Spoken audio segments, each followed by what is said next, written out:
Tentara bayaran Iran serang pasukan Amerika, 7 orang meninggal dunia, mengenaskan.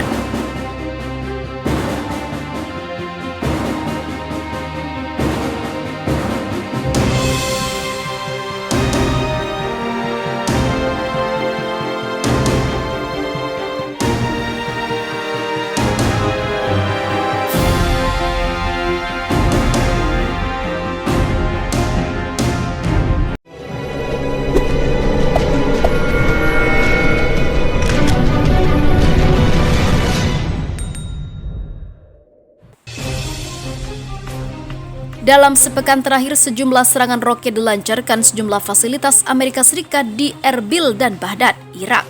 Tak hanya menyasar pangkalan militer, aksi yang diduga dilancarkan tentara bayaran Iran ini juga diarahkan ke kantor Kedutaan Besar Amerika Serikat. Menurut laporan Al Arabiya yang dikutip Viva Militer, serangan roket dilancarkan ke pangkalan militer Amerika Serikat di Baghdad pada Rabu 30 September 2020.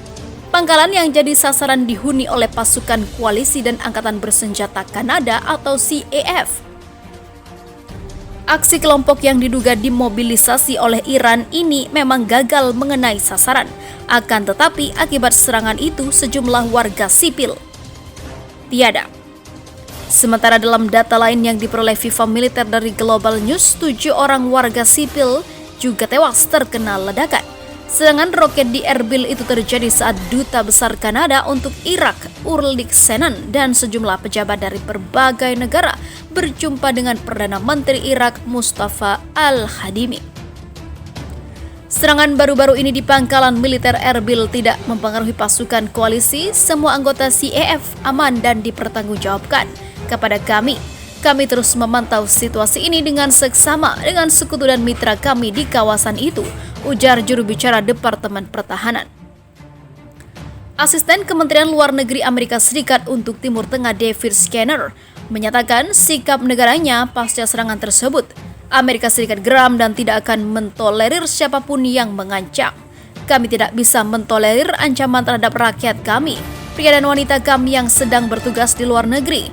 Kami sedang bekerja dan kami berharap dapat terus bekerja dengan mitra Irak kami untuk menjaga keamanan personel dan fasilitas kami, kata Skinner dikutip Viva Militer dari Al Arabiya. Kemarahan juga diperlihatkan saat Menteri Luar Negeri Amerika Serikat Mike Pompeo juga mengancam akan menutup kantor kedutaan besarnya di Baghdad kecuali pemerintah Irak mengambil tindakan untuk menghalau setiap serangan yang membahayakan Amerika Serikat. Meski demikian, ancaman Pompeo itu dinilai hanya gertak sambal oleh sejumlah pengamat militer. Pasalnya, jika sampai kedutaan besar Amerika Serikat untuk Irak ditutup, maka akan berdampak besar bagi Kanada dan sejumlah negara sekutu lainnya di Irak.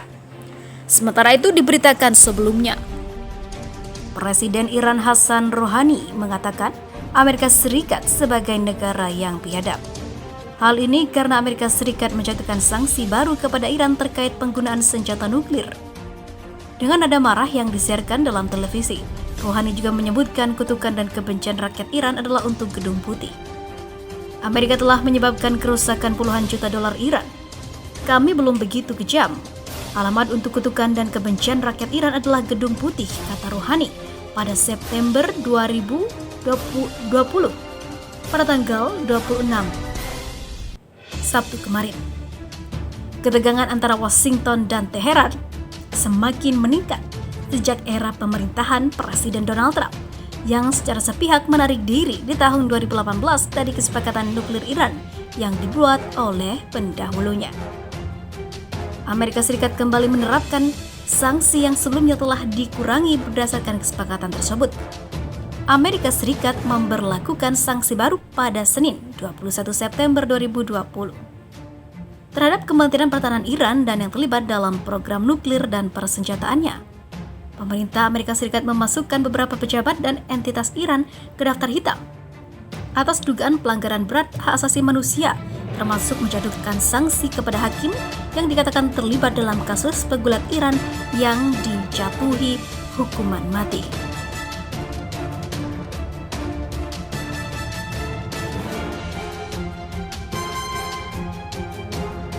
Menteri Luar Negeri Amerika Serikat Mike Pompeo dalam sebuah pernyataan mengatakan Amerika Serikat menjatuhkan sanksi pada Hakim Syed Mahmoud Sadati Hakim Muhammad Sultani Cabang 1 Pengadilan Revolusi Siras, serta penjara Adel Abad, Ormiyah, dan Fakilabad.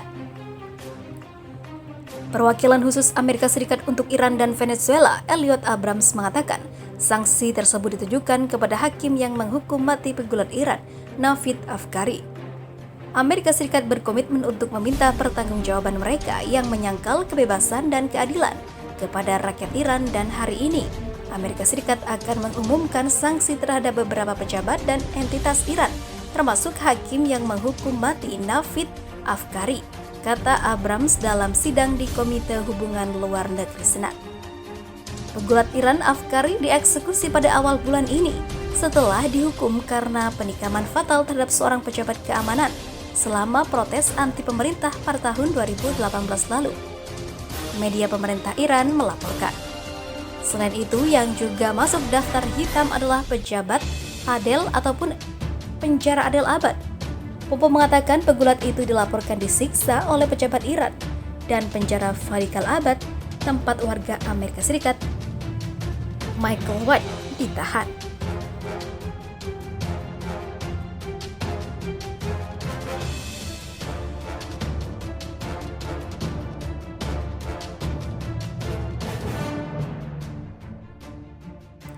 Campur tangan angkatan bersenjata Turki dalam perang Armenia-Azerbaijan semakin terlihat. Kabar terbaru yang muncul, jet tempur F-16 militer Turki berhasil menembak jatuh 2 pesawat perang Sukhoi Su-25 angkatan bersenjata Armenia. Menurut laporan yang diperoleh FIFA Militer dari Daily Sabah, ajudan Presiden Azerbaijan Hikmet Hajiyev mengklaim 2 pesawat tempur Sukhoi Su-25 milik angkatan bersenjata Armenia jatuh di sebuah wilayah pegunungan Armenia pada Rabu 30 September 2020 kemarin. Dugaan yang menyebut keterkaitan militer Turki dalam peristiwa itu tak lepas dari pernyataan pemerintah Armenia sebelumnya. Sehari sebelum pertempuran udara tersebut, Kementerian Pertahanan Armenia sembari pernyataan bahwa ada jet tempur Turki yang lepas landas dari pangkalan udara di Provinsi Ganja, Azerbaijan. Akan tetapi, tuduhan tersebut langsung dibantah oleh Direktur Komunikasi Turki, Fahrettin Altun. Altun mengecam tudingan Armenia yang dianggapnya menggunakan propaganda palsu. Klaim bahwa Turki menembak jatuh sebuah jet tempur Armenia sama sekali tidak benar. Armenia harus mundur dari wilayah pendudukannya daripada menggunakan trik propaganda murahan, ujar Altun dikutip FIFA Militer dari Bloomberg. Kementerian Pertahanan Azerbaijan juga ikut membantah tuduhan Armenia itu. Dalam pernyataannya, Armenia dianggap telah mempublikasikan berita bohong dan menyesatkan. Kementerian Pertahanan Azerbaijan juga mengecam tindakan militer Armenia tersebut. Tuduhan itu adalah fantasi lain dari mesin propaganda militer Armenia, bunyi pernyataan Kementerian Pertahanan Azerbaijan. Perang Armenia-Azerbaijan kembali meletus di wilayah Nagorno-Karabakh. Selama hampir 2 pekan, dalam berita FIFA Militer sebelumnya, Kementerian Pertahanan Azerbaijan mengklaim telah menghabisi 2.300 prajurit Armenia yang didukung tentara bayaran Angkatan Bersenjata Artsakh. Di sisi lain, Angkatan Bersenjata Azerbaijan juga mendapat dukungan penuh dari militer Turki.